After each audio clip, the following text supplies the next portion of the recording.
Oh, okay. Good evening, all, and welcome to the Thursday, November 6th, 2025 meeting, regular meeting of H Park. And we're meeting here now in the Bonnie Ilser meeting room, which I think is wonderful. So I'd like to start with land acknowledgement, as I usually do. We respectfully acknowledge that we gather on the traditional lands of the Sinkini Sinks, the Native Americans, who are the original stewards of the Cape Henlopen area prior to the arrival of the Europeans. Their respect for the natural environment continues to inspire our efforts to honor and protect this territory that we call the City of Lewis today.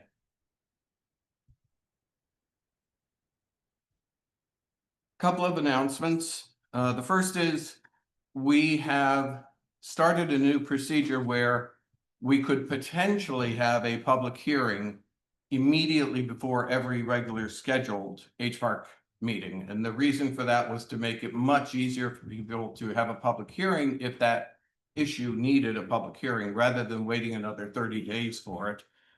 We did not have any applications that needed a public hearing this evening, so that's why we are not starting with one. My second announcement is on the back table, I have made a colorful one, but I'd like to say that the Lewis 250 celebration calendar, list of events, etc., is now available on the web, and it's at www.lewis250.com. It is a long list of really exciting activities that are planned for the next year as we celebrate the America 250 and Lewis 250. So I put it on the back table there so anyone could take a picture or whatever they wish to check that out later. Similarly, as far as participation, the City of Lewis is planning on having a float in the Christmas parade this year, which I'm very happy about.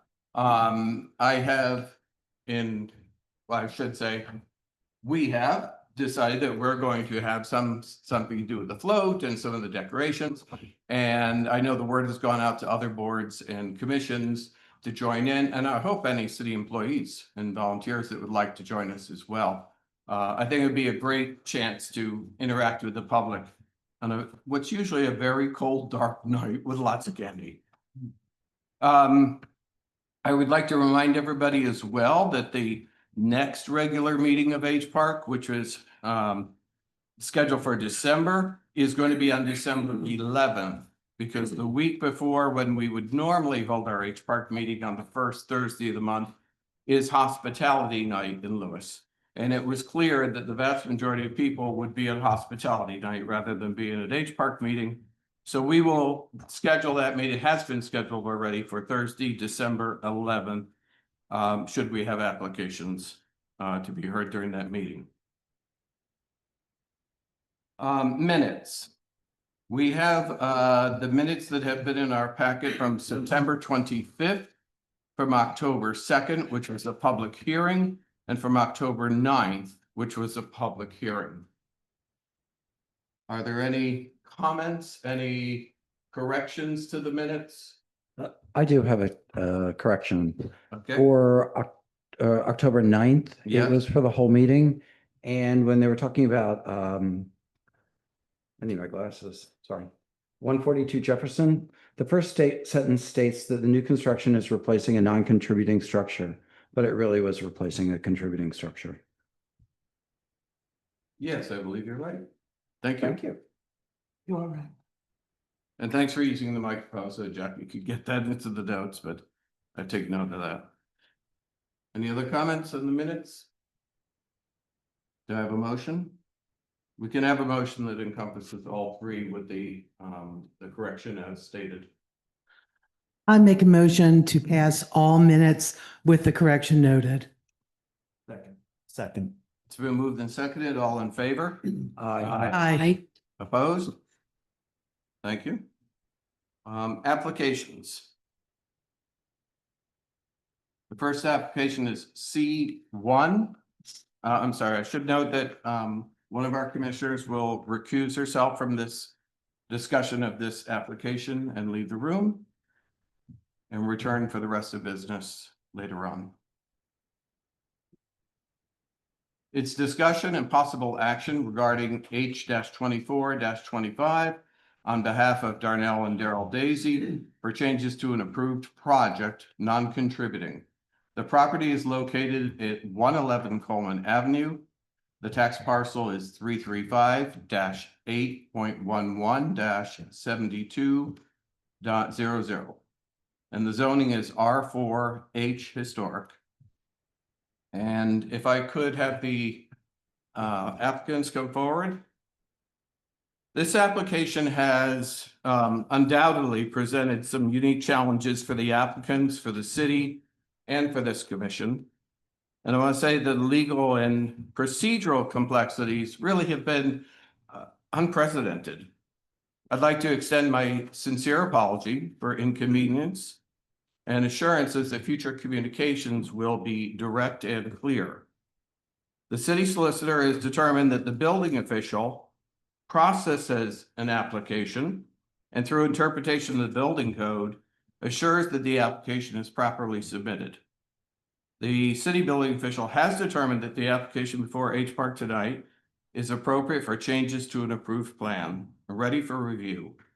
So according to City Code 157-58H, this commission will review the changes to the application as presented. And as we noted a couple of meetings back, what I'd like is to keep our initial presentations to 15 minutes or less. And when public and hopefully commissioners have a chance to speak, please keep your comments to 3 minutes so that we can all get out at a reasonable hour tonight. Mr. Daisy or Mr. Daisy, who would like to start? I'll go first. Your name and address, please. My name is Darnell Daisy, co-owner of 111 Coleman Avenue. So good evening, Chair, Vice Chair, Commission members, and ex-official members. For over 2 years, my twin brother and I have been working to improve this long-standing family property. And after a costly 4 months pause in our construction due to several reasons, we're eager to resume this meaningful project. Tonight, we are requesting 2 primary revisions to our previously approved application. Change the foundation material from brick to block with brick veneer, which is a strongly recommended H Park material. Modify the front facade fenestration, I did say that right, from its slightly asymmetrical design to a more balanced centered arrangement. Additionally, the city and chair have formally requested that we consider the following recommendations to differentiate our property from a neighboring home and to ensure better compliance with code. These include setting the house back an additional 24 inches from its current footprint, extending the front porch to the full width of the front facade, reinstating the front-facing gable featured in our original application 2 years ago. Now, given that our property is now classified as non-contributing, informally, it has been recommended that we petition this commission to also waive the contributing property requirement of using all natural material on the front facade. This will allow us to use the already approved Hardy Plank Artisan Lap siding and AZAC trim on the front facade, matching the rest of the home. Now, we, after carefully looking at the city and chairman's recommendations, we are aligned with those recommendations because they align with our initial design, which was created by the late John Lester. We'll create a more functional front porch, both width and depth, and add very minimal cost to the overall project. Our only modification request to those recommendations is flexibility in the porch width, suggesting a range of 16 to 20 feet rather than the full facade width. In conclusion, that should be less than 15 minutes, I think. We respectfully request that the commission approve both our proposed revisions in our application and consider the recommended modification from the city and chair. Thanks for your time and consideration. And thank you for your brevity. That was Yeah. very well done. Did my best. Comments? I'm going to dive in here, if that's okay. I'm still incredibly confused, as I was last time, and I'm no less confused sitting here today. And I'll make You no can't tell bones us about apart. Is that. that the issue or something? Oh my God, Something else? please. No, I don't think so. I Okay. don't think that's the issue. Okay. all right. No, I'm confused because in the past, and we have not received any guidance on how to approach this issue. In the past, when we have dealt with the demolition, when we start over, we then are dealing with new construction. So as an LPC person, I am looking at the LPC rep, I'm trying to look at the existing code and what is required as a new construction property. And it's supposed to be a side setback of 8 feet. I did note here that your front building line is established on Coleman Avenue, so that should be waived, the setback. But there is an 8-foot side setback required in new construction, and there is a 15-foot rear setback, maximum lot coverage 60%. And the other thing, which is really tricky, is that I know you're aware of the fire system already. That was, I think, part of your other plan as well. But It was not part of the. it other was not, plan. now it is For though. this plan, Yeah. yes. But also that parking is required. And I know that it also brings up a tricky issue because on your street, I don't know if the city wants to lose a parking space, which would have to happen in order for you to have a parking that would be other than a parking that you could be guaranteed to get in and out of.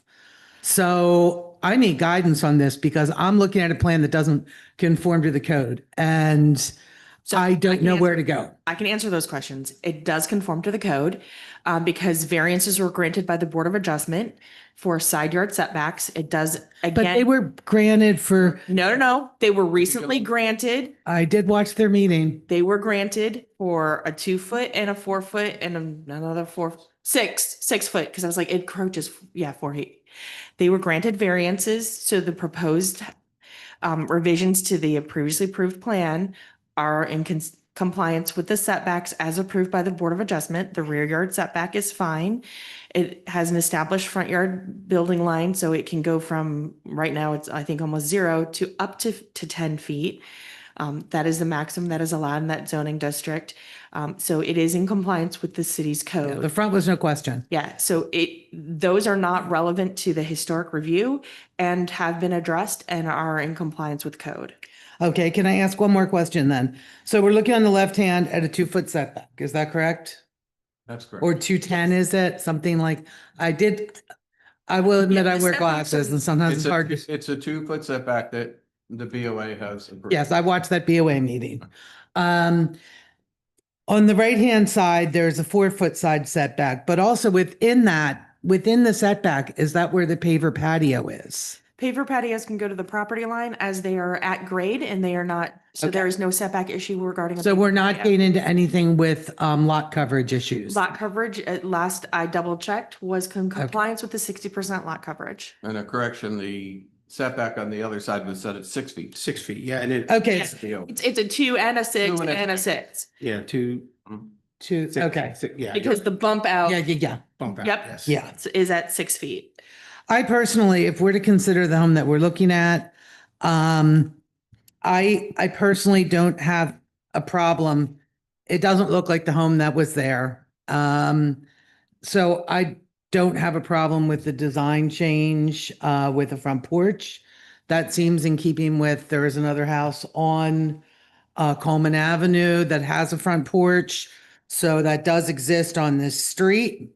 I'm a little concerned with the shift in materials, because it's kind of like, to me, sometimes it can be like choosing from a Chinese menu, and you kind of can't choose from side A and Could you be B. specific? What's the question you want? My specific question is that if we approved before, but there had to be wood, if we are supposed to only be considering this as an approved, supposed to be considering the project that we already approved, then why are we not keeping with the material choices that we approved? Because that is part of the reason they have come forward, is to ask for that. The only portion that was going to be wood for the application was the front. The rest of it was going to be fiber cement board. So all they're asking is for that, more or less, now the consistency. So the entire siding would be the fiber cement board, which was approved for the sides and the rear. Because now it is a non-contributing building, the requirement for wood is no longer there, and fiber cement board has been approved for Other buildings, sure it has. yes. Other buildings that meet the setbacks, and we treat them like new construction, so everything gets approved.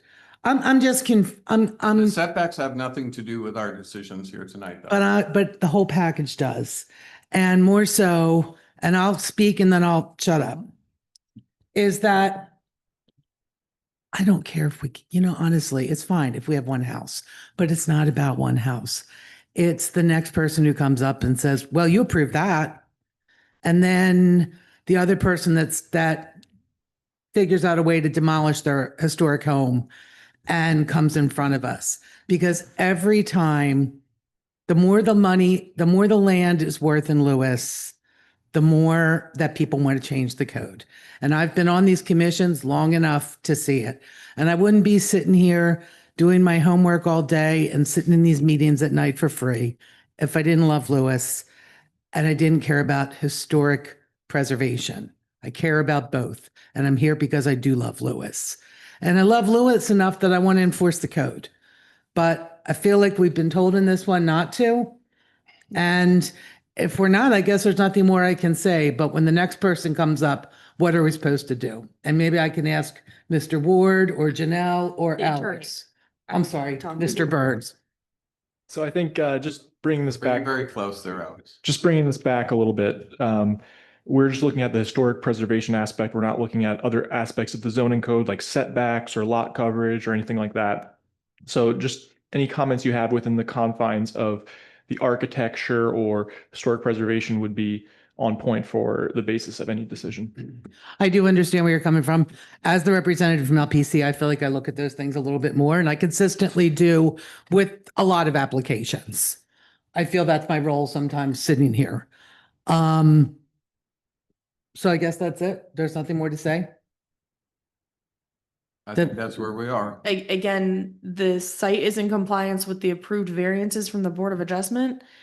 So again, it's the items that they've asked, which is the asymmetry, the brick veneer over the block foundation, using of the fiber cement board and the AZAC.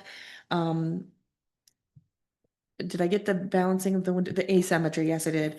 Moving the building back 2 feet, extending the front porch 16 to 20 feet in width, and adding the gable. Well, I guess I don't have any additional questions. Questions from the other commissioners? Yeah, I do have a question. Sure. I have a little bit of confusion because this is the first time I've actually dealt with this property.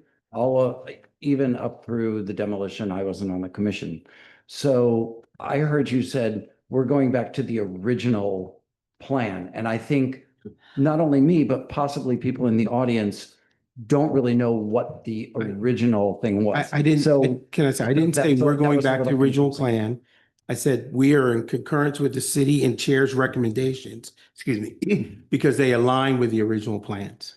Because we're not going, those are the but I ones don't that they know. presented. There's other things in the original plan that are not being presented tonight. Okay, so I don't know what Okay. original, not original. So their original application had a request for a wider front porch and had a request to put a gable in.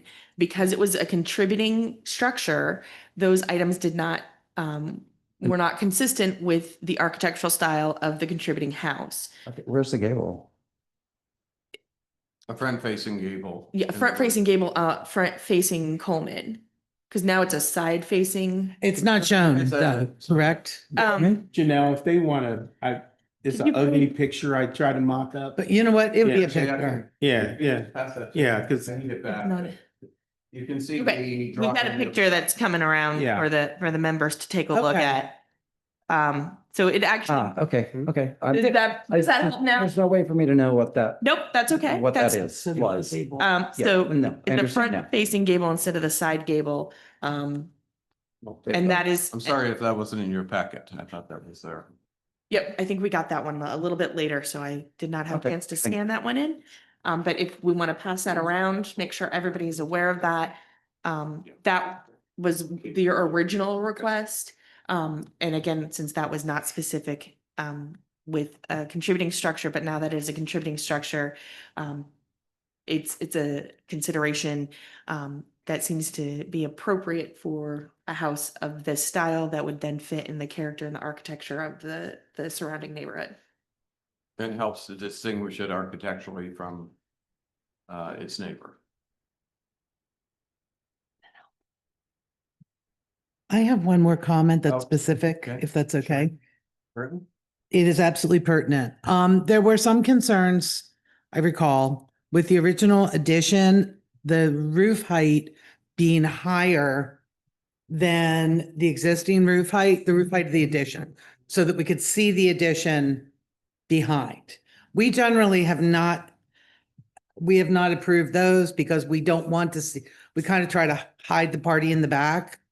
And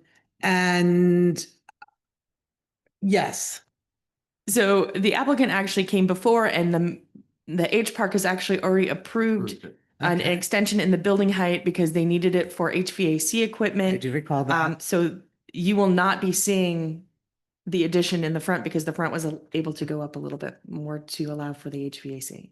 Okay, so the front is going up too. Mhm. So we are okay with our Or- height? What is? Something- I'm sorry. The front is not going The up. front it went down and then it went back up a little bit, but it's with the front, you're not From gonna. standing in the street, you can't see. Yeah, the building Okay. height has already been addressed in a previous decision Yeah. by H Park, so. I do recall that one now. There's been a lot of decisions here. I know. So We know.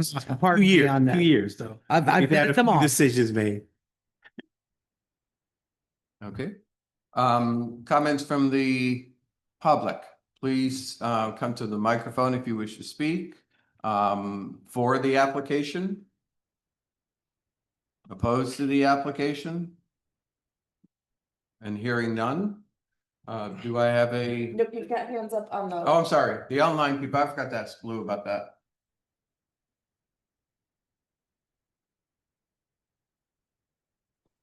Two people seem to have their hand up.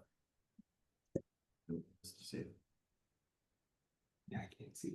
I think the first term is Allison. If you can just state your name and address for the record, please, and then you will have 3 minutes right after you state your name and address. Thank you. Hi, this is Allison Kirk. I live at 108 Coleman Avenue, and I just had a couple of questions or concerns about the building being proposed across the street from me. I just wanted to say that, yes, I understand that this is now a new building. It is no longer a contributing structure. So I know that the applicant now has this opportunity to build something on Coleman Avenue that hopefully will fit within the rhythm and structure with the rest of our houses. So them doing the back setback of 24 inches is great. Extending the front porch would be nice. Having a front gable would be great as well. I would like to encourage them to use natural materials such as cedar, whether it's cedar shakes on the gable or something cedar in the peaks like we have on our house to help give it more dimension and more design and character would be great. The more character they can add to their house to really make it historic looking would really benefit Coleman Avenue because we only have very small, limited amount of houses on our street, and it is a very cute street, and we would like any new building to reflect that. I do agree with Ms. Evolves about the back addition. I would prefer not to see the party in the back. If the front of the house could be raised so that we don't see the addition in the back, that would be nice as well. So any opportunity to, if they're going to build a brand new structure, to build it to fit the rhythm and scale of our road, with additional materials, different types of materials, to give it the depth and the characteristics of the rest of our houses would really be appreciated. And Thank you very much. thank you. Blue, I think we had someone else raising their hand. Thank you.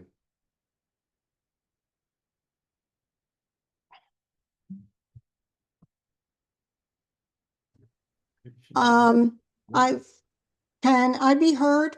Yes, you can. Could you tell us your name Yes, and address, please?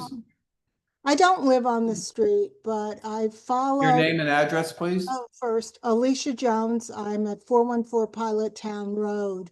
Thank you. And it seems that most of the things that have been said against the house have been previously approved, so that the Daisies know what they want to build, and if they want to add cedar or whatever, that's up to them. And I think other houses have been renovated on that street. And I noticed nobody's bringing up the ambulance riding through it, which used to be a deterrent. But if you look at the rest of the houses on that street, it's a very short, small street. And I think the Daisies have been through enough hoops, and that they should be allowed at this point, with the various approvals from other city departments, to just proceed with what they presented. Thank you.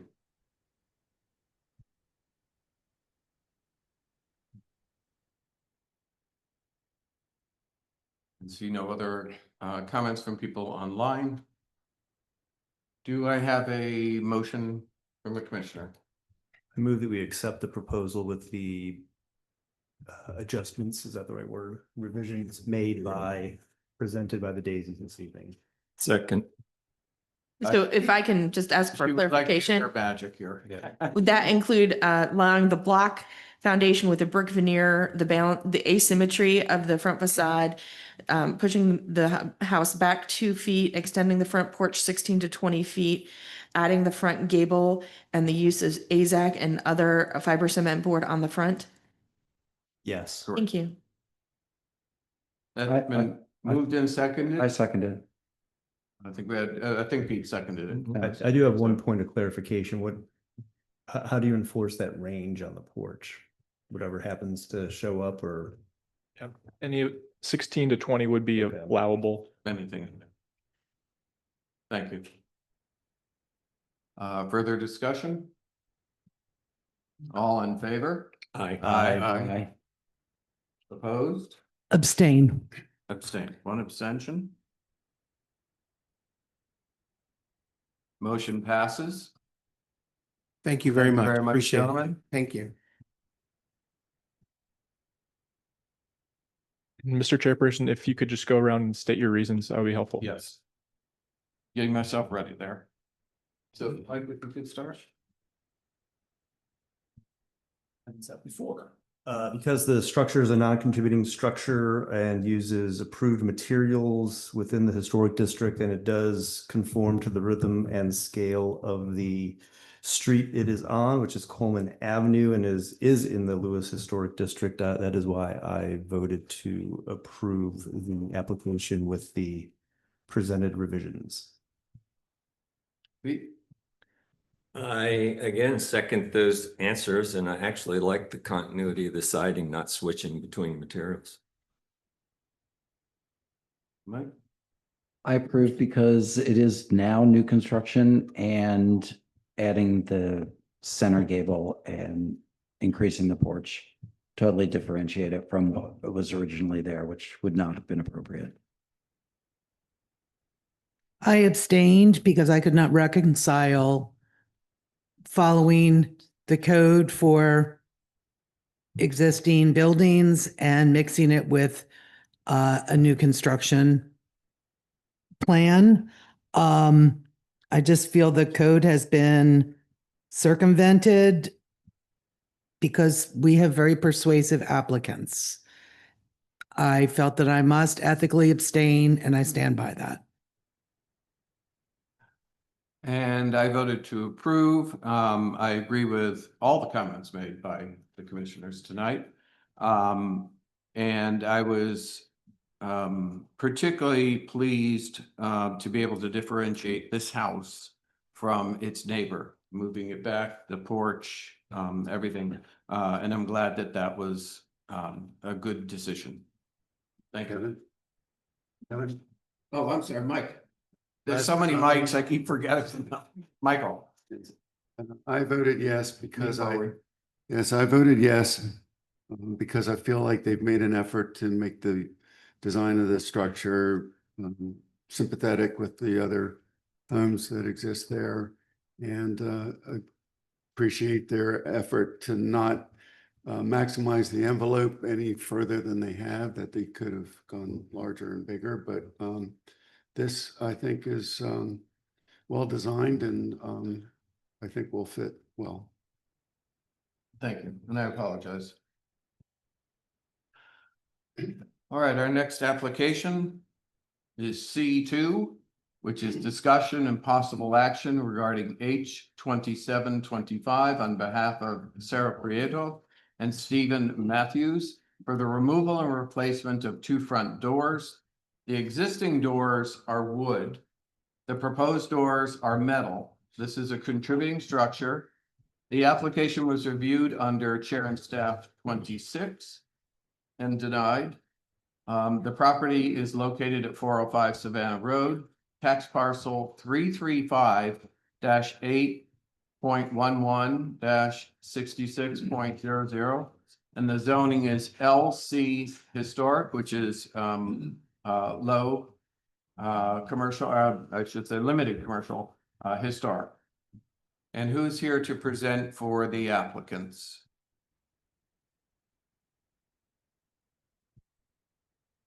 Anyone online, Blue, to present for the applicants? I feel that I may have misunderstood, but I was under the impression at the last meeting that they had withdrawn the application. Not that I. That kind of with what they said at the end of the application. No, it got denied. According to Okay. H Park policies and procedures, applicants need to present their application at the meeting. So I think at this point, it would be removed from the agenda. Yep. All in agreement? Yes. Okay, It does not count as a. it doesn't count against them. It's just they were not able to be here for some reason. And what I'm sure staff will find out tomorrow. Yeah, staff did notify them and their contractor. I just want to put this in the record. I recall Ms. Prieto stating at the end that maybe they were going to change their path on this. So they can reapply. Moving on, next application is C3, discussion and possible action regarding H-31-25 on behalf of Dockside Holdings LLC for the construction of a new home on a vacant lot at 315 Chestnut Street. The property is non-contributing. The address is 315 Chestnut Street, tax parcel 335-8.07-157.00. The zoning is R4H historic. And who would like to present for Dockside Holdings?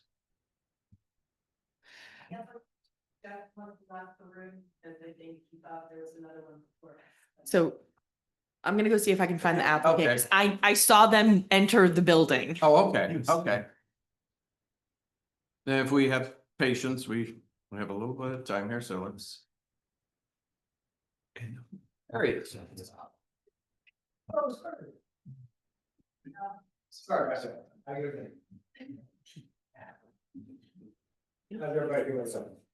Very good. And if you could limit your comments to 15 minutes. I don't have Okay, and please start with your name and address for the record, please. My name is Jeff Anemone. I live at the address of the property. Or Your actual address. it's 10 Dogwood Drive, Harveston, Delaware. I am the owner of the properties, well, co-owner of the properties on Chestnut Street, 311, 315. What would you like to do? What would you like to tell? Tell us Well, what you're doing. what am I We doing? have your Well, application, but it helps the. We have a new audience. house that we hired Beckett and Morgan to design. They went all the way through the town of Lewis and took pictures of every house in the historic district and try to do their best to replicate what goes on in the historic district. And that's how we had both houses designed on this. And I'm just trying to get the approval of the 311. I had met with Kevin and Janelle prior to go over some things that we could do to make sure it got through this process, and that's what we're here to find out. But we're talking about 315 first. Oh, we are? I'm sorry, you weren't here when I read the. Oh, okay. The announcement. Yeah, we're in Start with 315 Well, that's just, First on the agenda. I'm just here with a new elevation to try to get it approved. We were turned down last time. We made a ton of changes on the property, and we're just trying to get that. I'm sorry, maybe I misspoke. So 315 is what we're discussing. the one on It the gets screen, confusing, these two slots. Yeah, the one I did, Yes, new this house one. I've designed. 350. Yeah. right. New construction. Yes. Sure. yes, You haven't yes, been It's in your a- first time applying for this. Yes, it is. crap, Yeah. so. Yes, it is. Sorry about that. I'm probably confusing. you, Yeah. right? Yeah. This is not my strength here. You do fine. So it's new construction. Yes, it Would is. you tell us about this house? I think we did a good job of designing it to abide by the historical restrictions. And we made a lot of changes, before we even come in here from the original design to try to do that. And I just think it fits the city of Lewis very, very well. And we're just here to try to get approval for it. So.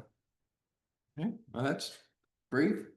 I'll start with questions, comments from the commissioners.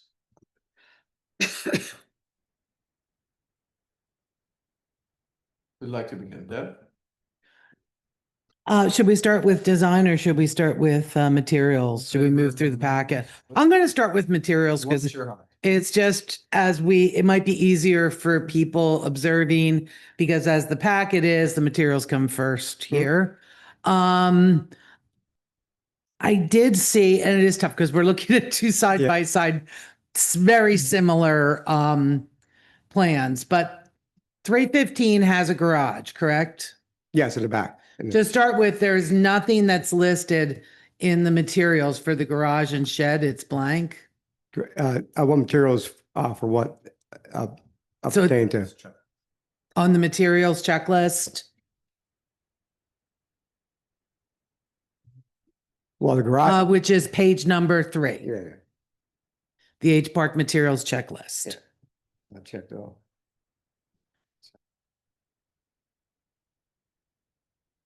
is there a question you have about? Yeah, what do you got? Just that there was nothing Just nothing wanna have the noted. Materials. Well, the garage would be a concrete floor and the garage door would be a regular garage door. It's just Would that be a vinyl garage door or would that be a wood garage door? just to probably adhere to the recommendation, we would probably do a wood type garage door. Yes, ma'am. That would be preferable Yes, because it is on an alley, it would. which is considered. Yep. So you have a special situation Mhm. because you have 2 views. Yep. You have 2 street understand. views. I'll just go through the notes that I made about materials, the concerns that I had. Okay. Positives that the design was not as boxy. It was that Mhm. clearly, you went and tried to work with the roof lines. But I was concerned about the porch flooring, or is it a concrete floor? Is Talking that about the front porch? That would be a fiberglass material, which is composite wood. okay? Yeah. Okay, And and that was the, and the other question was, it had an optional courtyard. that would just be a paver courtyard, pavers. It would be Yes, pavers, okay. pavers. So I just wanted, I was worried about the lot coverage. It is that. They will be insured to comply with the 60% lot coverage, and as of this drawing, it is in compliance. Okay. Okay, then I'm going to move on to design. That the porch is not concreted, do not have a concern with that. On the one wall, there were not a lot of windows. That was a little concerning. It was just a very flat wall without much design. And that probably You're will talking about be, the right elevation or left elevation? Looking at the house from Chestnut Street, the right or left? Well, the one on the screen? Yes. Is that the drawing I'm thinking of? yes. It's the left elevation. Yeah, and just doesn't seem typical to see a house that doesn't have any windows on the first floor. Yeah. And certainly not something that would have occurred historically if we're trying to replicate that, because people wanted windows so they could get air. Mhm. Pre-central. I also understand that you are not the designer, you're not the architect. No, I'm not. That would be something that I'll be willing to address, because I know the pantry's there and the kitchen's showing and has a dining room. So if that's a concern, here is something that we could address. Okay, so we could add windows possibly. All right. And the only other note that I had here was, and maybe I'll just throw this out to everyone else, but I was concerned about, from the mock-ups, the appearance of the rails and porch, because they look very synthetic. In the photos, they do not resemble wood, at all. It is a wood composite material. That's what it is. Okay. So perhaps It's timber tech. That's normally used in situations like this. perhaps what's shown in the mock-up is not maybe the material that is intended for use. And my very, very last question, I'm going to just throw out to, There's a lot of variations on what you could use for actual pickets here. And you could change the style of that very easily without any problems at all. We just did what we thought would look the best. So, I mean, and I'm sure there are others here who are more, have it more in the construction trades who can take this question on better. My last question would be on the second floor porch.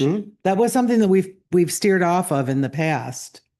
And I am confused why we are looking now at two homes with the second floor porch.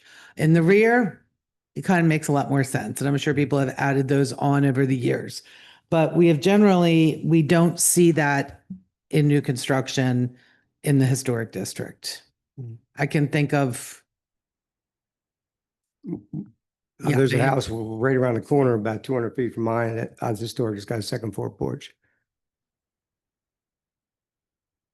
There's tons of examples. Speak on this, and Micah, you do too, because you have probably a lot more long-standing history in Lewis than I do. But I went out examining as much as I could about other second floor porches. Almost all of them that I found, the only one I do not know is the one around the corner at 112. Yes, right next to the old, Third Street. I can't find the black history one. on that house. But the others that I checked were all added later. They were not original to the houses. I did as much searching as I could on particularly Lewis vernacular houses, which is what most of them are on. There is a second empire. But they were added well after the period of which they were built. But this is, I want to really make sure that everybody knows that this is one of the most difficult parts about being on this commission, is we're to preserve the streetscape and the nature of the historic district as best as possible, while at the same time not letting town be stagnant with new construction and I've done a lot of reading on this, the line of where you say, okay, we're gonna allow this. The difficulty with allowing the second story porches is that becomes then the precedent for many more of them. Mhm. So one of the things we look at is, would they have been there? And then another side of it, which this commission has many, many times looked at, is what's on the street that that the house is on. Mhm. And so, so I But think when, that's the but when the struggle we architects, have I can say something, with second story porches. when the architects designed this, they went around town and looked at everything in the historic district, and nothing in your guidelines says you cannot have a second floor porch. So they just did the design based on what they saw around town. So that's why they added the second floor porch, and people like a second floor porch, you know, sit up there and drink their coffee and look outside. That's why they were designed that way. And what is in our code is that we look at the design of new structures or of renovations to historic structures according to the streetscape and the character of the neighborhood in that sense. So, so that's one of the things we have to look at. We do want new construction to be differentiated. And it was a comment made in our last meeting that perhaps that's a differentiation that would be acceptable in a new construction. And that's the question I'm posing to these commissioners now is, please tell us, this is your time to say what you think is important. So I had a comment just to piggyback on what Deborah talked about a little bit with can you talk about the courtyard? This I don't know if it seems like it's a variable courtyard. It isn't written in stone yet. No, it's not. No, it's not. And it's an option now. it is identified as the portion of the courtyard and the fireplace are over the setback lines. Now, you own two properties, so it doesn't seem to affect the side where, you know, there would be some flexibility on your setback lines with your other property that you own, but it certainly would be on the side where the Ronenberger's side of the property. Can you talk about that a little bit? And about I'll ask Janelle to respond to that, or John, because you know the term for. Yeah, so fireplaces can encroach into the side yard setback. Yep. And they're And not so the touching courtyard. the ground, that much like in your design, it doesn't go to the ground. So, Not cantilevers. no, so bay windows, chimneys, and a few other things are allowed to encroach up to 2 feet into the side yard setback. So again, this complies with the setbacks and the allowed encroachments into the setbacks. Okay, thank you. That's helpful. Second story porches. Do we go back to that? And if it's not an issue, it's not an issue, but Mike. I would just concur with your description of porches and second floor porches in the historic district, that they were generally not built at the same time as a historic property, but were added later. Okay, I'll be finished. Okay. I will say, I think that this design, just like its sister design, is big, especially width to height for the lot. But we approved it for the other one, so I don't see how we can take issue at this point. That's what it is. I will say that the appearance of this house seems to fit into the streets of Lewis better with the front facing gable, and actually how the left-hand side is set back a little bit. It's not quite so oppressive on the streetscape because especially that street is very narrow. And that's what comes into play with the second story porch. It just comes into you as you're walking down the street.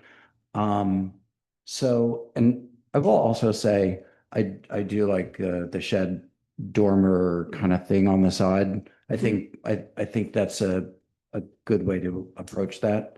And with respect to the windows on the left-hand side, that's down that narrow path, and it would be nice to have a window there too, but I was looking at that, and I think that like window in the dining room would probably be beneficial, because the pantry really don't need one. So, Mhm. but it also we're looks going to like go by. there's a recommendation. doorway out from the kitchen?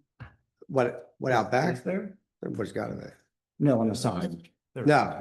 no, it's not a doorway. Oh. No, there's no doorways there. As a Not variation, doorway going to the courtyard. as a variation on a theme, so these are sister houses. In my opinion, this is the more successful of the two. It tempers some of the things that you tried and that you were working on with that front porch to reduce it by a third. I'd rather see, and we talked about this the last time, one porch rather than two. But I agree with what Michael has said about the dormers on the side. I just think it has added some differentiation, and it's a more successful variation on this theme of house that you're attempting to build. Thank you. Are you planning to keep trash and recycling receptacles in the garage? And they'll be around back, so. And because the HVAC is going on the second floor porch being hidden by that.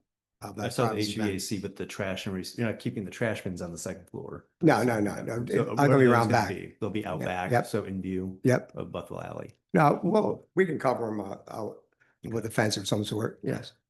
But it would be out of material that I would want to match the house, not any vinyl or anything. And Jeff, I may have missed it, but what was the material for the driveway in the back where you're parking the two cars? Clamshell. Clamshell. Yeah, Thank you. I do still have two more comments or questions. Sure. You've said a couple times when people ask you about, what's this deal with the courtyard? What's the deal with this? And you're like, it's kind of in flux. It's really hard to approve something that's Because they're trying to sell the house and it's an optional item. So they might not get it at all. so that would mean So an easy fix to that one is if they decide to go with the courtyard, that then material choices could go through the chair and staff process, which is something similar, that it would be an appropriate material through the historic district, and that can go through the chair and staff process. And that would be like if a window is added, that would be reviewed through the chair and staff process before a building permit is issued. Yeah. So that can be And handled if there that way. were any kind of bigger change, architectural change in Then it would- particular, the chair might bring it back If to we the wanted full to, commission You're for their. not doing what opinion. happened last time, have to change it after we have a buyer, you know what I mean? Right. I understand. we wanna get it It's for- just a little difficult to approve when it's not really, you don't really know what you're approving for sure, right? So do we Um, not approve a courtyard? If that is also an option, and then the courtyard actually could then go through the chair and staff process if the property owner decides to do And that. it's- I'm talking more in general terms. Yeah, if I could make, I'm not talking about specifically the courtyard. I'm just saying, and this is, that you get these plans that say, oh, this, and then the applicant, not just you, say, oh, well, we could, maybe they're not going to do that, or we don't know what exactly is going there. It's, So so if I could clarify, so you're going to have your decision letter. When we do our building permit review, we're going to have that decision letter. We're going to compare that with the plans that are submitted. If there's any discrepancies between the decision letter and the plan submitted, we will certainly either address them as a chair and staff, or if the chair decides, bring it to the full committee. correct. I understand that, but that would mean one would have to go through this and look at what are all the options there, like the spiral staircase. No one's talking about that, but it's still an option, but who knows if that's approved or not approved? I don't know. Right. And just getting a little more specific to address your question, I think that you can be a little narrow with your approval, a little more narrow. You don't have to approve options for the applicant. You could approve one specific thing. Okay, then I'm sorry. I'll get back to my list. Can I ask a follow-up question on the courtyard? he still has Sure. another. Okay. Okay. This is really more of a statement. Well, that's okay. So just as I'm going to call it sister house next door. I don't think on that streetscape that a second story porch is compatible with that streetscape or that area in Lewis. And I'm going to reference 19759A, Part 7, just for the other one. The exterior features of all the buildings should be visually and physically compatible with those facades around them. And 19759B6, if a porch is to be included in new construction or alteration, it shall adhere to the height line and average depth of the other porches in the surrounding neighborhood. The historic district, and we got into the neighborhood last time, so Yeah, you can right. reference I that. remember that. But not in my view, how I look at that neighborhood with respect to historic preservation and the porches, I don't think that the second story porch is compatible with that streetscape. In the back, I'm okay with it, but that's my input. Deborah, you wanted to? Yeah, I was just gonna say with the optional feature of the courtyard, should we just consider it as a lawn for right now or as a grassy area?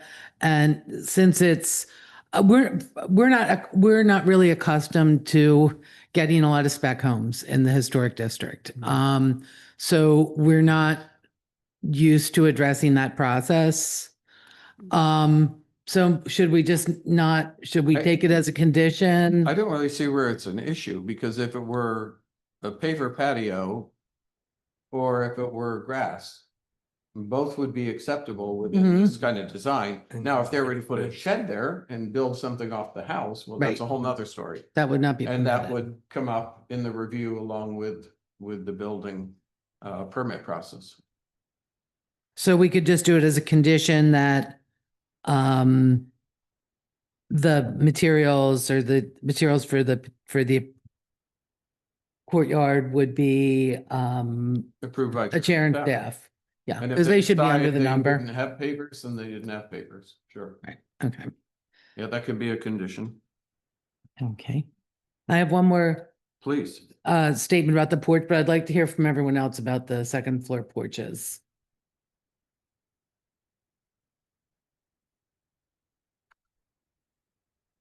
Okay, I'm not, okay, let's go crickets. Well, I'm gonna jump back up there. I strongly agree with Mike.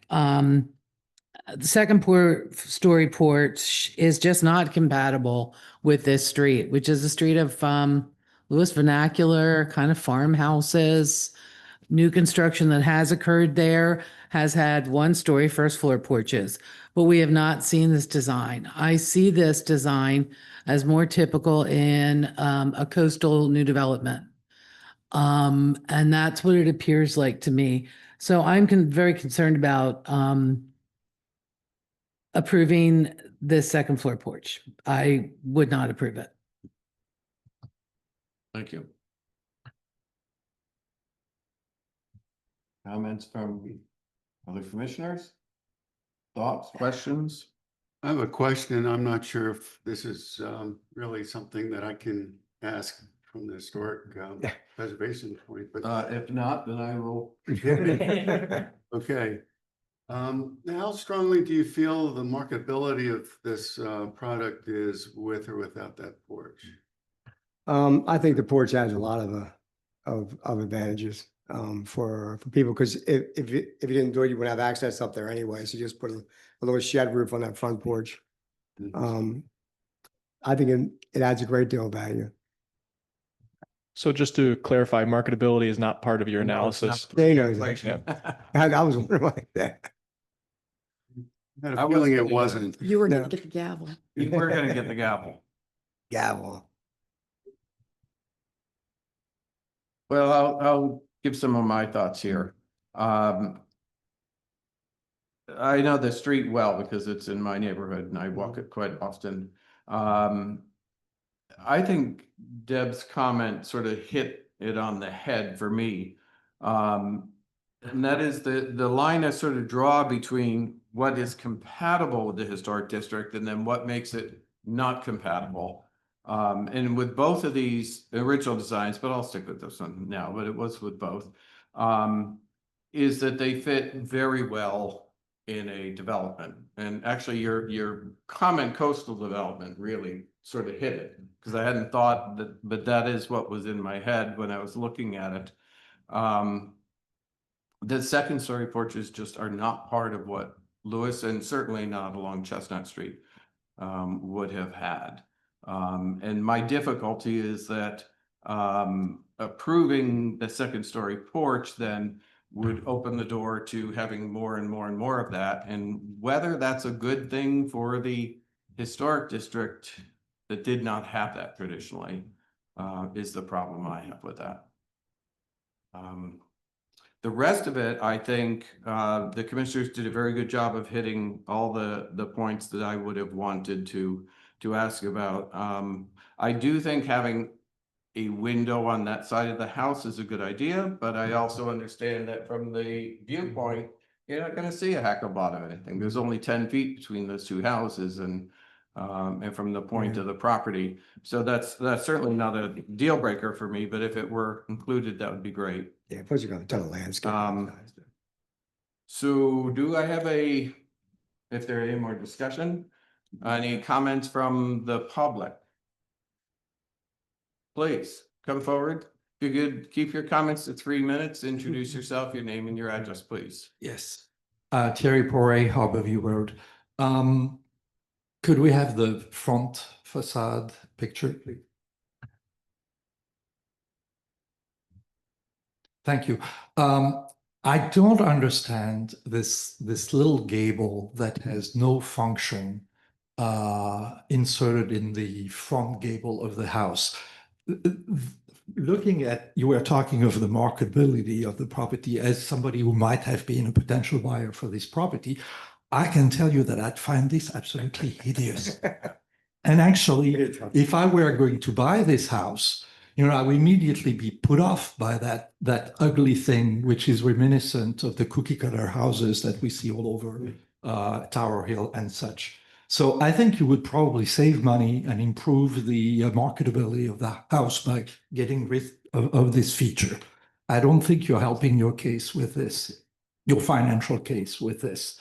The other thing that I'm concerned about, where will the air conditioning unit, the electric box, etc., go on this particular house? One thing that I find very irritating with the new development that we have, and it's not always in Lewis, sometimes it's outside like Tower Hills and such, is that these very ugly mechanical systems are in plain view from the street when they should be either hidden inside boxes, protruding into the side of the house, if necessary, to hide them, or preferably even in the back. And so I have a question of this, but maybe it is up to the commission to Terry, I realize the believe the question. HVAC is on the second floor. Yeah, of hidden. course. It's hidden on the second Yeah, level. hidden. Good, and the electric box and all these things that I sometimes don't are remember even- seeing that on the plan, but I don't know what the. It'd be up on the side or the back of the house. Whichever, Utility. when you find out like where the electric's actually coming from, you put the box close you can to that. And Yes, well- the only sticks out from the house is the bubble in the meter. Please make an effort so that it is not seen No by people who are walking. The third thing is there going to be any yard left, considering the driveway access to the garage and all this? It's not clear in my mind that there will be any yard left for this house. We got 10 foot between the houses, you have 10 foot of landscaping, like in between and 8 foot on each side. Okay, good. Thank you. I let you follow up on anything that I'm. Sorry, we got a big mouth. Okay, I've come up with 2 more comments. One, even though I do think windows on the side would be nice, I'm going to go along with the chairman, because not only do you have 10 feet to look through, it's 5 feet from the property line to the side of that house. So really our purview is only 5 feet down, which you're going to really see even less. And I think it's good to reel in what we're actually supposed to be looking at. And in that regard, I will also say, I would say there are things about the design I wouldn't choose. But this, especially with the house next to it, the shape of it and the size reflects other houses along the street. And that makes it compatible. In addition, new construction shouldn't try and mimic what was 100 years ago. It should look like it was built of this time, and this certainly looks like it's built of this time. As we tried. Any other comments from the public, please?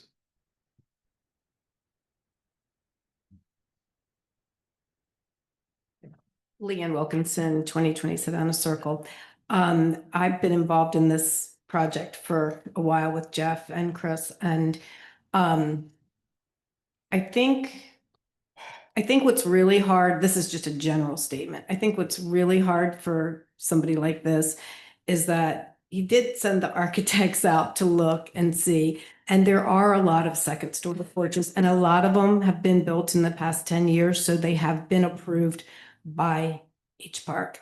And so they thought they were safe doing this. So if it doesn't make, for me, it doesn't make sense that Mulberry Street has second floor porches that were approved by H Park, and 3rd Street has a house that is a historic house that's right around the corner from this that has a second story porch. I don't know that a buyer's going to care one way or the other about it, but it's a design that they did because they thought, I mean, I think these guys were shocked that you guys didn't like their houses. Seriously. Now, I understand the side and, breaking up the siding and changing the roof line a little bit. I totally get all that, but they designed these houses thinking they were going to be like a home run with the H Park people, just FYI. So maybe, I don't know what you can do about that, but there's a lot of second story porches that were approved by H Park. There's one on 2nd Street that's less than 5 or 6 years old. On 2nd Street, the probably most historic street in the town, right? The crown jewel of the town. There's a second story new construction porch on a 40-foot wide lot, just like this one.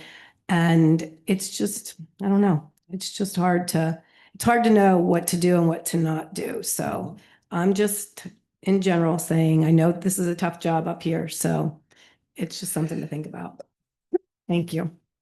That's the actual house on 3rd Street. That's right 150 feet off my lot. No, we know the 3rd Street. Please.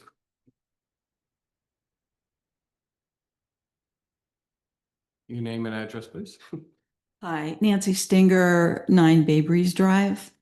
And I will echo what Leanne said. It's so subjective. Your opinions are subjective. The buyer of this home will have his or her own opinions. I grew up in a very beautiful historic home on Gills Neck Road, 126 Gills Neck Road. And when I walk down that street, I see a variety of styles and homes that have been built. It's still a beautiful street. If this house goes on Chestnut, it will make Chestnut even more beautiful than it is now. So I'm like Leanne and probably a lot of other people. I feel sorry for the builders. I've talked to several builders in town, and they are beyond frustrated to come into this process. They don't understand it. People don't understand this process. You're entitled to your opinions, but I don't know whether you should feel entitled to impose those opinions on other people. Thank you. Thank you.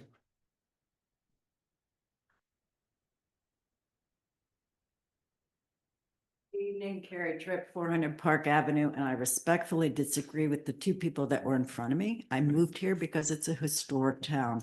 Intrinsic to that is the architecture. I understand that there are houses that get demolished by neglect. I understand that there are vacant lots. That's the tension.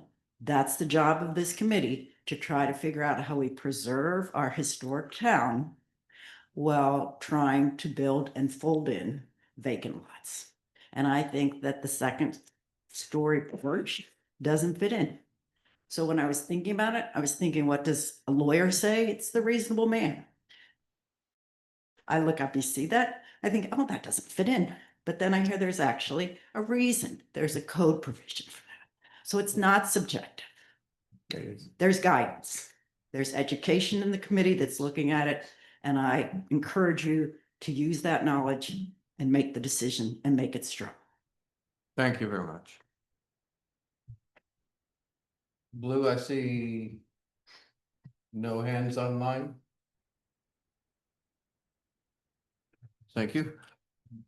I will, not that I want to respond to everyone's comments, but I will say one thing that, yes, indeed, our decisions are subjective because we're 7 human beings up here. They can only be subjective, but we are educated to be decision makers.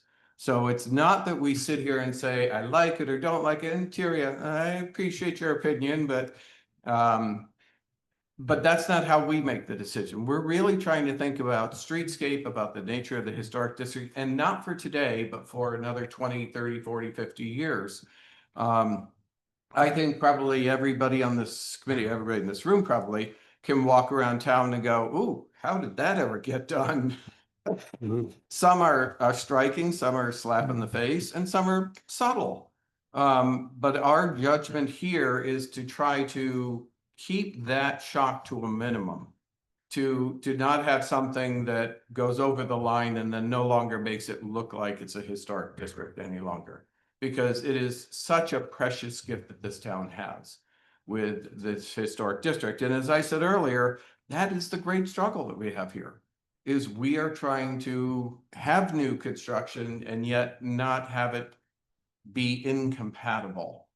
And that's the guidance we go by from the Secretary of Interior, is compatibility and looking at the streetscape and the nature of the historic district. Other comments? Michael? I just think it's context. I keep coming back to the context. I've always looked at my job on this commission as protecting a portfolio of architecture. And it isn't the same portfolio that you would find in Philadelphia or in Los Angeles. It is unique to this little town that's almost 400 years, 300 years old. And it's just, I hate to say that you know it when you see it, but there is something to that. It is, you know, we've talked about what is Lewis vernacular. It's a variation on that kind of traditional farmhouse that you would see in Sussex County, Delaware. And it's a variation on that. And so we're not trying to be difficult. It's really hard to look at these and say, we're trying to find the elements that we think are compatible with other with historical, the other 380 historic buildings in this town, and at the same time welcome new structures for people to enjoy and live in. And it's a difficult task, but it's all about the context for me. One thing I should have said, and is that one of the things that we have instituted with H Park in these last months has been a regular pre-application meeting in which we meet with applicants about their designs. These two particular designs, as you know, Jeff, were different because they were sort of drawn up a long time ago and promoted that way, which was probably not the best way to do that. I'm familiar with the process, and I told you why I was going through. So what we really hope is that when people, and we do have now pre-application meetings where people come to us with their general idea of what they want, so they get guidance. I will also acknowledge that the reason this commission has spent many, many months on updating our guidelines is because what we hear is that they're not specific enough. They cannot be specific to the point of checkbox because every property in this town is unique. Everyone is different. These are very small, thin lots. And so certain things happen because of small, thin lots. So we are working towards making the process as best as possible. But that doesn't mean walking back on our principles and the standards that are set before us, either in city code or by the Secretary of Interior's standards. And these are difficult decisions, I will tell you that. Is there any further comments? Yes, I have one more comment. I honestly question if there wasn't a real honest mistake happening here, is that I look at this house and we do have some houses that aren't totally dissimilar to this in the Burton subdivision. A lot of people who are not familiar with the lines of the historic district come into the historic district and mistake the Burton subdivision for being part of it. And in that context, a second floor porch would be appropriate. When we're ready for a motion, I would make a motion that we would look at a single story porch here instead, I guess with the shed roof. Obviously, the design would be, of the choosing of the applicant. I'm not making a motion yet. I'm not making a motion yet. But I think that would be a more appropriate and fit in much more with the character. If you really wanted to go the extra 9 yards, 2-story bay window in the front would really take it to the next level of something that we see downtown. And that there are similar looking properties throughout the historic district, but I can't support the second floor porch. I'd be happy to entertain a motion of any sort.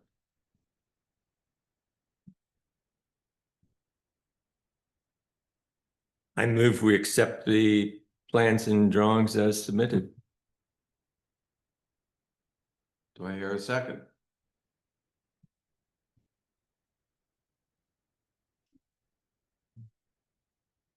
Motion dies for lack of a second. Is there another motion? I'll make a motion that we approve the design along the lines of the meeting we had prior with the other property. We have a 1-story porch on the front. So approve of the 1-story porch. Were there any other conditions attached to that, or is that where you want to leave the motion? I would imagine that the door would have to be removed and replaced with a window. Yeah, every window. Well, yeah, the adaptation, sure. You have to do, do a shed I didn't roof. see people walk out in the fall. The roof Is will be there going in a there. second? to- Second. Seconded by Deb Hansen.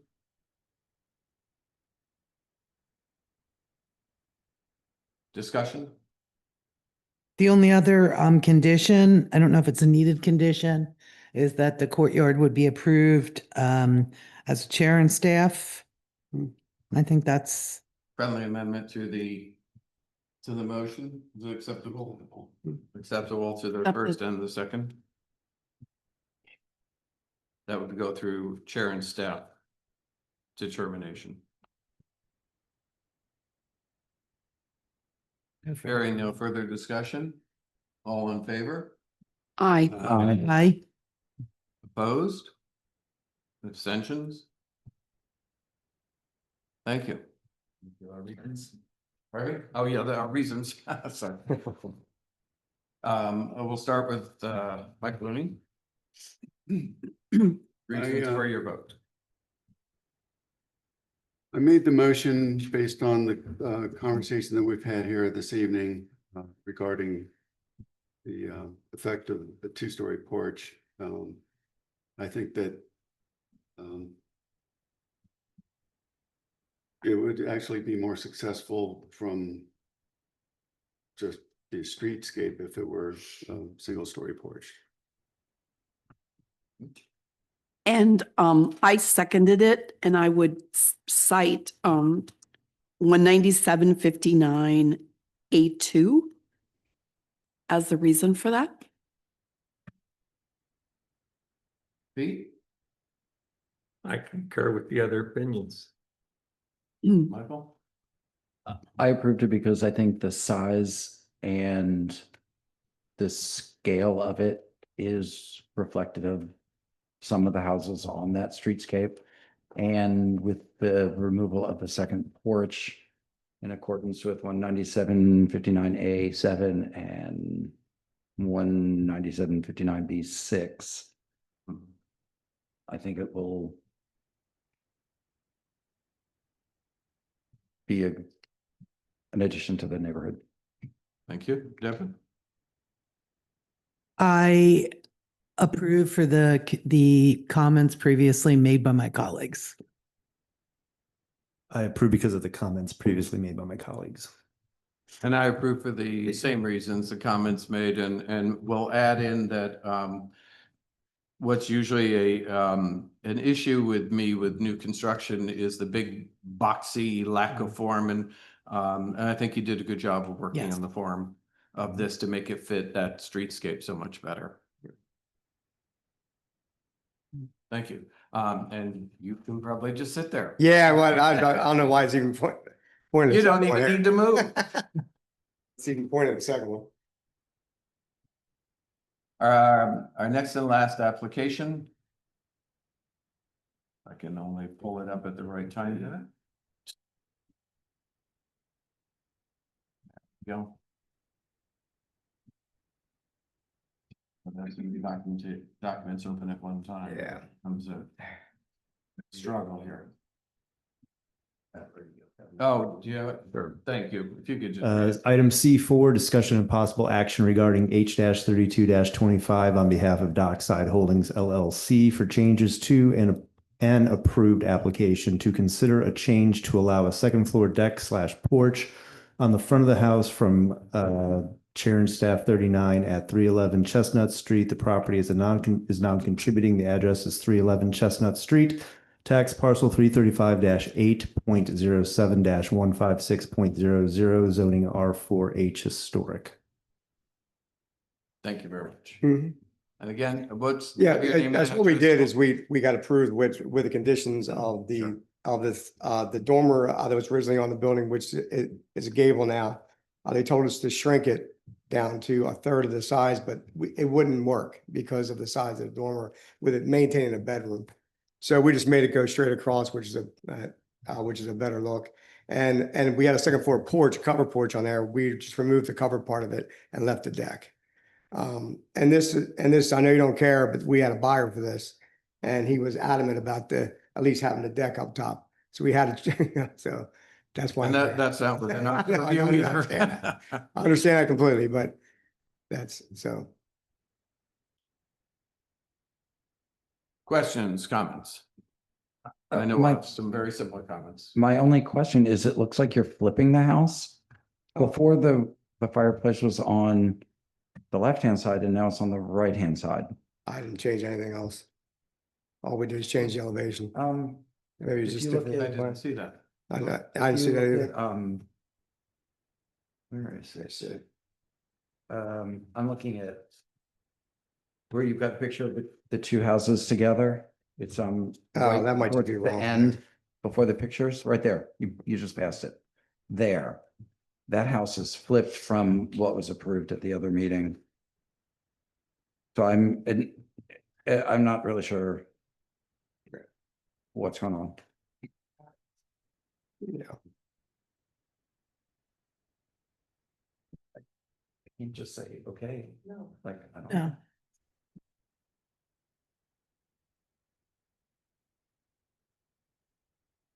We'll just show it on the, Here's the drawing from, on the, here's the drawing from the other meeting. That has fireplace on the other side, on the left-hand side.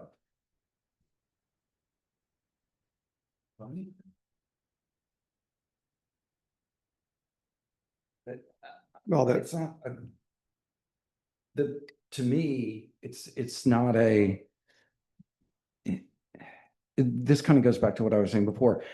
It does, the house looks exactly the same regardless of if it's flipped, because the front is exactly the same. It's not like on the house we just talked about where the gable would be on the same. But it's one of those things where within the plans, there are multiple different versions of what's going on. And so I don't feel comfortable approving things when it's not clear that this is exactly what's going to be built. That is really my problem here.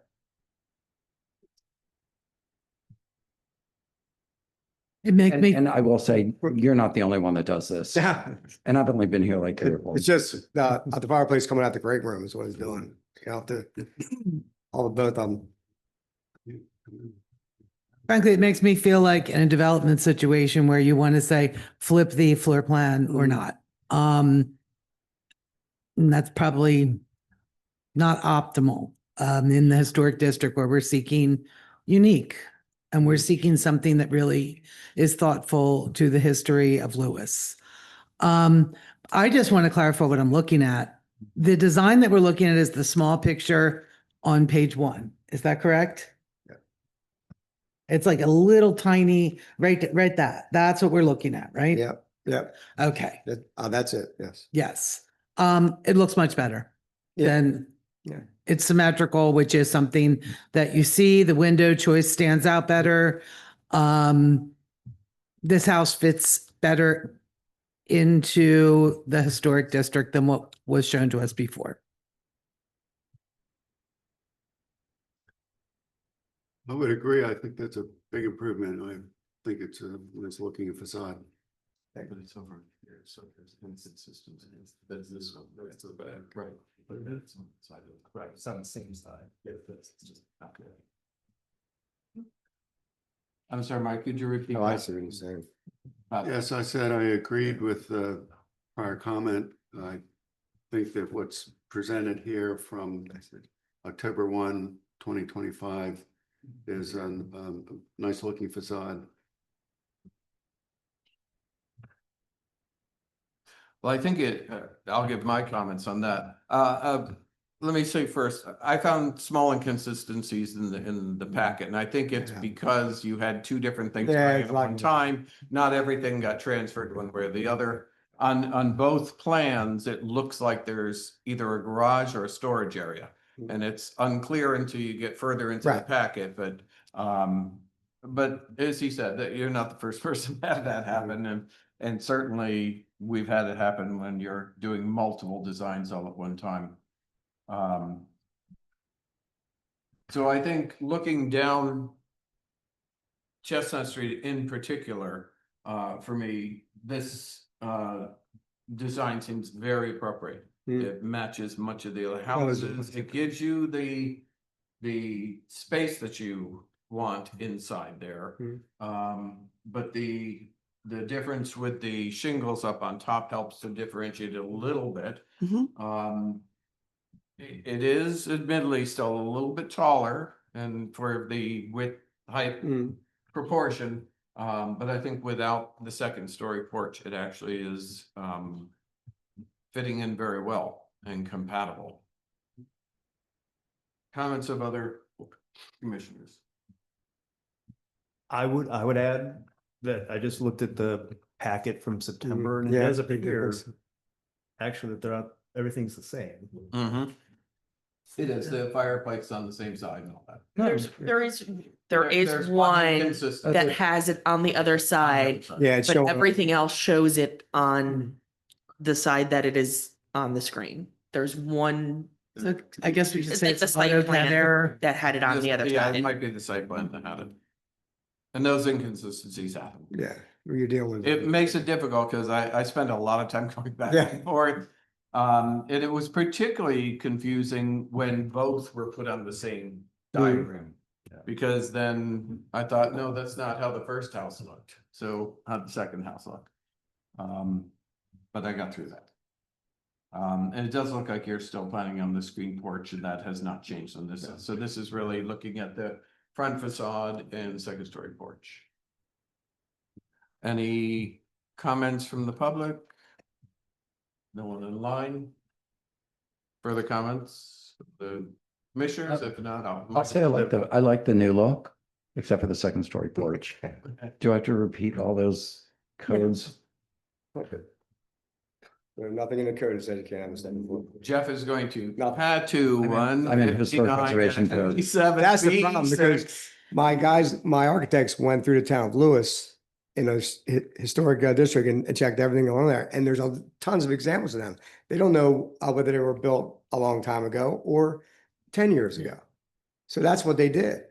And that's our role, Yeah. Jeff, is Yeah. to What you find should out do is say as much no as second we- floor porches, period.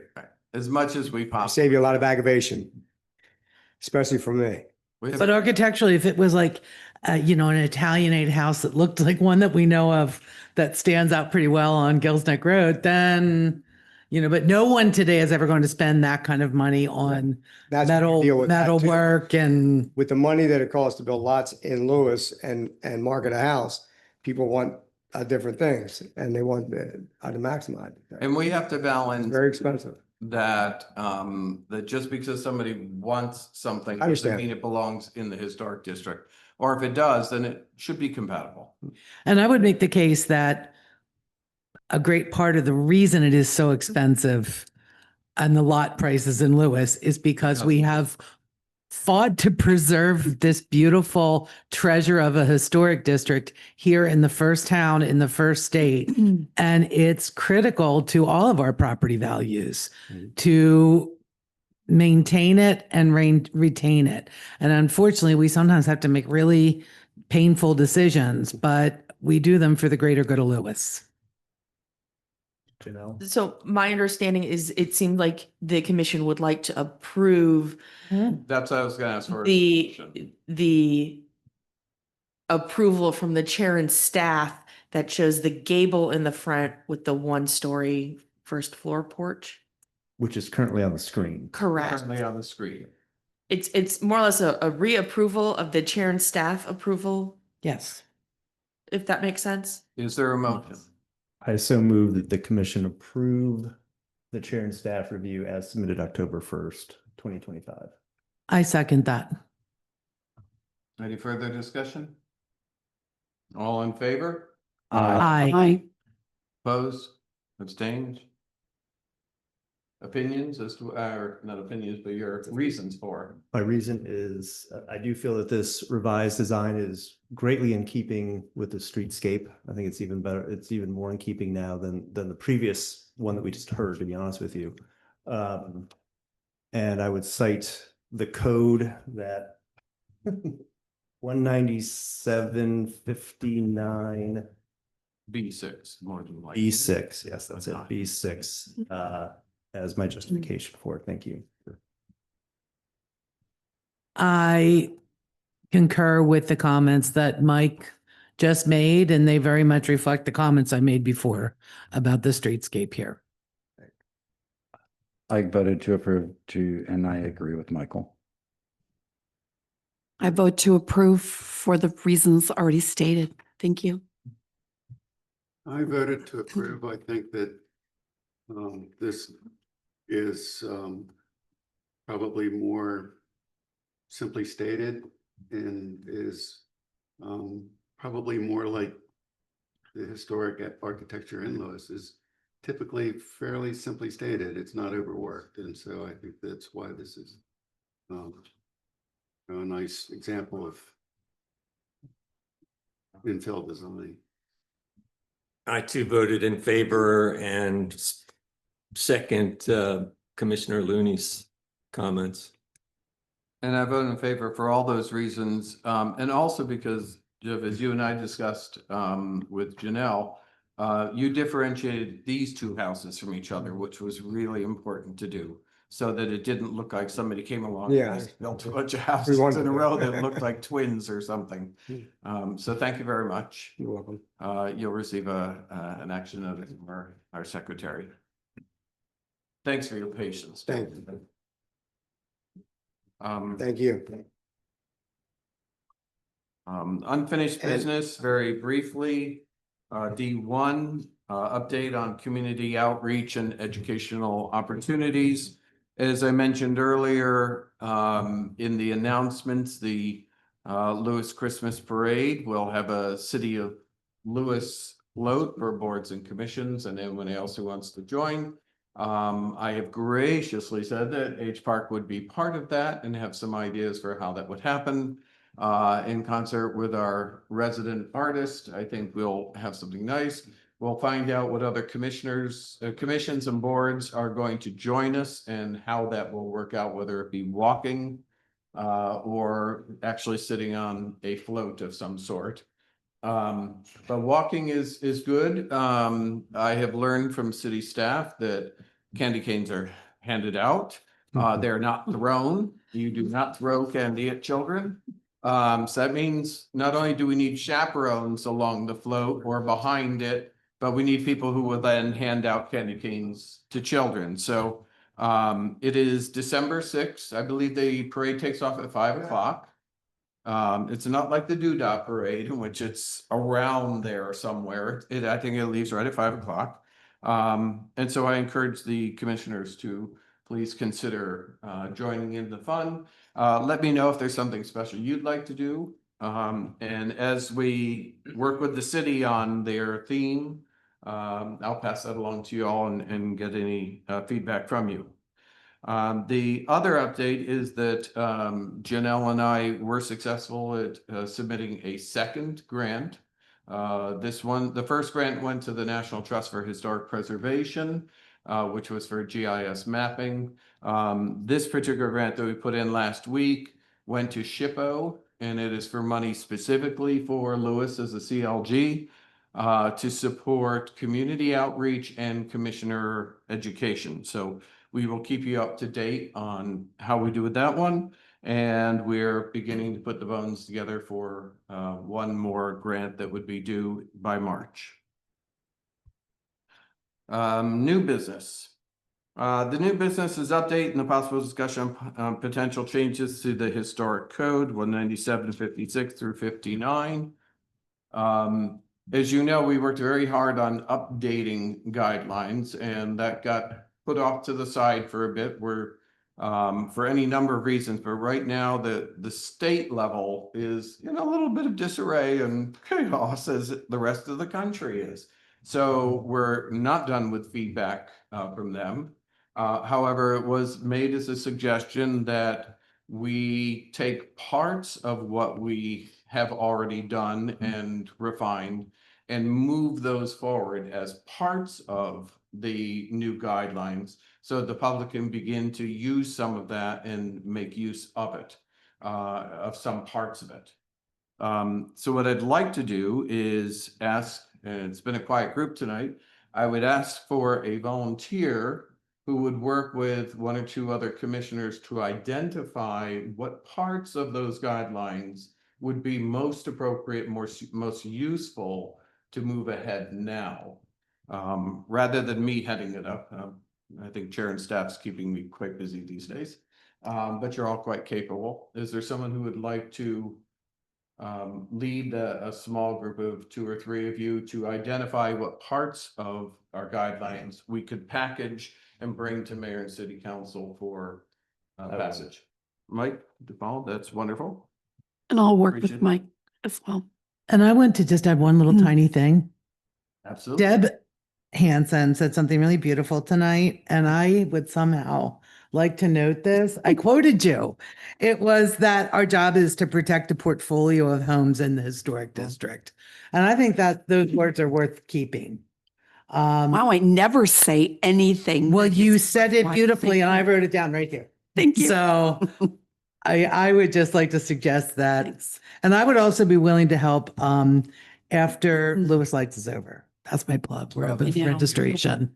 Yes, you do have a big role there. I- Well, thank you very much. I have a comment or a question or a suggestion about the guidelines. Absolutely. So, you kind of finished the guidelines just as I got on here, but you sent it to SHPO, the state, and you're waiting for their approval before you take it to the council. But you also talked about having kind of like a Public engagement. Public engagement, and thank you. I workshop couldn't think sort of- of. Yeah, is there any reason you couldn't do that in advance of the SHPO and then instead of waiting for the SHPO and then doing community involvement, do the community involvement before, because you're not you're listening to their Mhm. input and trying to answer questions, but you're not, obviously, that you don't, during that, you don't guarantee anything or specify anything. So that way, as soon as SHPO is done, it can move forward instead of doing sequentially when there's no reason that you can't do it in the other order. Sure. That would. I would agree with that. I Think think faster. people would understand that we're in an unusual time when things have gotten bogged down, and let's move forward with what we have. We've worked hard on these. So let's not look at this as a hiccup, but an opportunity. I think those are great comments. Right. I support that as well. Yeah. All right, I will work on a plan and bring it back to you. It's an excellent plan. That's why I strongly support it, really. Chair and staff report. Long list. Not as long as it's been in the past. We had several come through, a couple of window replacements, some roofing material, some from, so that just the added screen porch, it's a non-contributing structure. So that was reviewed. Some of the lighting, and that lighting has actually been installed. So we've only actually had one new since this has been So done. this was done number 43. Number 43. So just a lot of little things that have been going on that are keeping us busy. I think the chair and staff process, I thank Janelle for helping make it much easier and faster. As she mentioned in the last meeting, I think most of ours are turning around within a day or two now with answers for people. And the only time it usually gets held up is when materials or documents are not somehow available or not provided. And so the better we get at asking for those up front, then I think that will move faster. Let's just celebrate the number 43. Yeah. That's amazing. I mean, it really is. I sat in on a commission meeting in another town, which will remain nameless, and that was May, and they were on number 4. So, obviously things are happening. Well, it is indicative of a town that has the resources to be doing adaptations and alterations and updates. So, thank you. Time for public comment. Are there any in the public who'd like to make a comment? I see none online. Seeing none, I would entertain. I move that we adjourn. I second. It's been moved and seconded. All in favor? Aye. And I think this is the shortest H Park meeting I've ever been. Shocking, isn't it?